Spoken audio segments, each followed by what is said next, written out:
जैसा कि मैंने बताया था कि पंच कोशास को बैलेंस करके हम अपनी ब्लिसफुल स्टेट में पहुंच सकते हैं। तो आइए जानते हैं पंच कोशास को बैलेंस करने के लिए हमें क्या टेक केयर ऑफ करनी होगी। तो सबसे पहले हमारा आ जाता है अनम्य कोशा यानी कि फिजिकल बॉडी लेयर, जिसमें skin, bone, muscles and organs आ जाते हैं।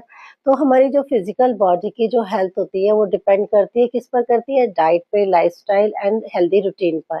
तो इसी तरह से अनम्य कोशा जो होता है उसको बैलेंस करने के लिए हमें क्या फॉलो करना होगा?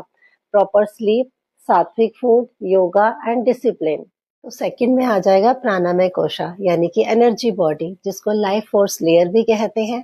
तो इसमें प्राणा और ब्रेथ आ जाता है। जब हमारी प्राणा एनर्जी ब्लॉक्ड रहती है तो बॉडी में वीकनेस आती है, वीकनेस के बाद डिसीजेस आती हैं। तो प्राणामय कोशा को बैलेंस करने के लिए हमें different types of breathing techniques करनी होती हैं और उसके अलावा सनलाइट और नेचर में टाइम स्पेंड करना होगा। थर्ड में आ जाएगा मनोमय कोशा, जिसको माइंड एंड इमोशनली लेयर भी कहा जाता है, जिसमें thoughts, emotion, fear and mental patterns आ जाते हैं। और स्ट्रेस और एग्जाइटी भी यहीं से स्टार्ट होती है। नेगेटिव थिंकिंग यानी कि एनर्जी इम्बैलेंस। तो हम इसको बैलेंस करने के लिए क्या करेंगे? Meditation, awareness, self time and journaling, और साथ में प्राणा एनर्जी पर भी काम करना होगा। फोर्थ में आ जाएगा विजनमय कोशा, जिसे हम इंटेलेक्ट और विजडम लेयर भी कहते हैं।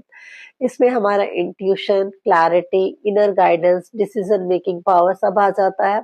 तो इस लेयर को बैलेंस करने के लिए हमें क्या करना होगा? अपने एक्शन और पैटर्न्स को चेक करना, wisdom based knowledge study, spiritual practice जिसमें meditation, awareness and mantra practice आ जाएगी, और साथ में सत्संग। सत्संग का मतलब कॉन्शियस लोगों की कंपनी में रहना। फिफ्थ में आ जाएगा आनंदमय कोशा, जिसे ब्लिस बॉडी और सोल लेयर भी कहा जाता है।